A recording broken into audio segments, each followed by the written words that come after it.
जीत गया भाई, जीत गया, अरे जीत गया भाई, जीत गया, अरे हार गया भाई, हार गया, हार गया भाई, हार गया।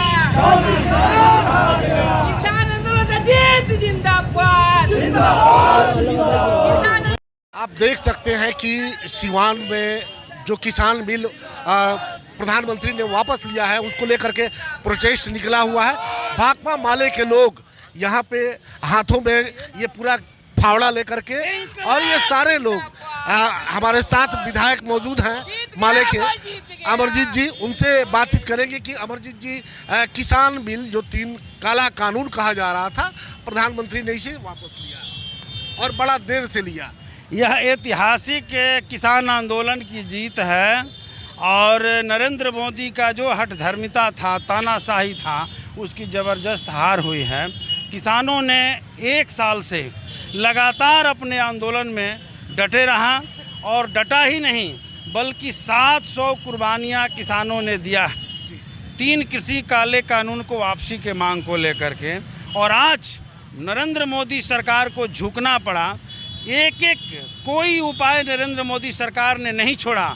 पहले तो आंदोलन को बदनाम किया गया, खालिस्तानी कहा गया, अफगानी कहा गया, माओवादी कहा गया, देशद्रोही कहा गया। यहाँ तक कि हमारे देश के और दुनिया के मीडिया कर्मियों ने भी किसान आंदोलन का समर्थन किया, तो उसे भी इन्होंने जेल में डाला, उन्हें भी देशद्रोह के मुकदमा चलाया। लेकिन किसान डटे रहे, उन्हें पूरे आंदोलन पर भरोसा था। अंत में नरेंद्र मोदी सरकार को हार माननी पड़ी और आज 3 काला कानून को उन्होंने वापस लिया है। मैं कहना चाहता हूं कि नरेंद्र मोदी जी, आप देश के जनता से माफ़ी मांगते हुए जो बात कह रहे हैं कि हमने तपस्या में कमी रख दी, हम ये दीपक जैसा जलता हुआ सच को नहीं बता पाया। मैं समझ रहा हूं आप अभी भी जनता के आंदोलन को, किसानों के आंदोलन के प्रति जो आपका रुख है वो साफ नहीं है। आज भी आप कारपोरेट के दलाली के पक्ष में खड़े हैं, इसलिए जल्द से जल्द रुख को बदलें। एक सवाल उठता है कि जब प्रधानमंत्री कल माफ़ी मांग रहे थे पूरे देश से, किसानों से, और अपनी बात को कह रहे थे कि ये कानून ये जो कानून है इसे हम वापस ले रहे हैं, क्या प्रधानमंत्री के बातों पे भरोसा किया जा सकता है?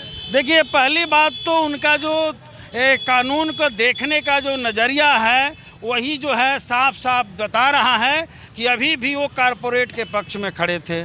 तो इससे तो भरोसा करना बिल्कुल ही नादानी होगा और इसीलिए किसानों ने अपना मोर्चा को संभाल रखा है।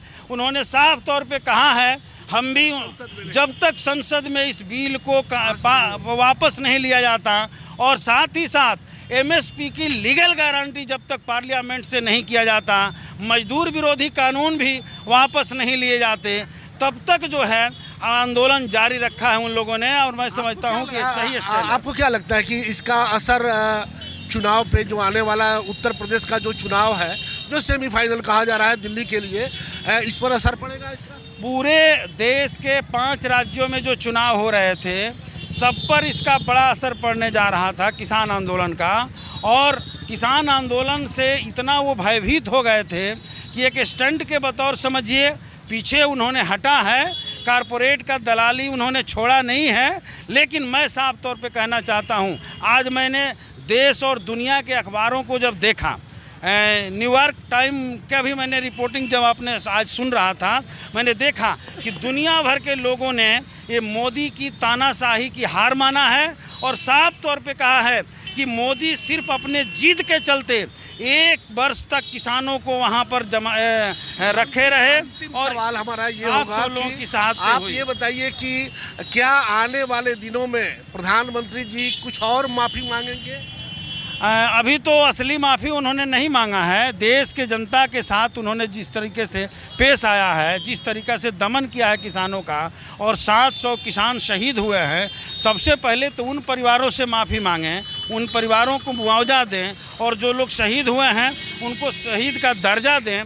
तब मैं समझता हूं कि थोड़ी सी जनता प्रायश्चित उनकी माफ़ कर सकती है, नहीं तो माफ़ी के लायक नहीं है। इससे अपराध जो है उनका कम नहीं होने जा रहा है। देखिए, आपने देखा कि अमरजीत कुशवाहा जो भाकपा माले के विधायक हैं, उनसे साफ शब्दों में कहा है कि प्रधानमंत्री ने जो माफी मांगी है इसका कोई मतलब नहीं होता जब तक ये सदन में इसकी चर्चा ना हो और वहां से ये बिल वापस न लिए जाए। और प्रधानमंत्री को अभी माफी मांगनी है उन लगभग 700 शहीदों के परिवारों से भी। तो आगे देखिए, ये बिल वापस होने के बाद अभी और क्या क्या सामने आता है, ये तो आने वाला वक्त ही बताएगा।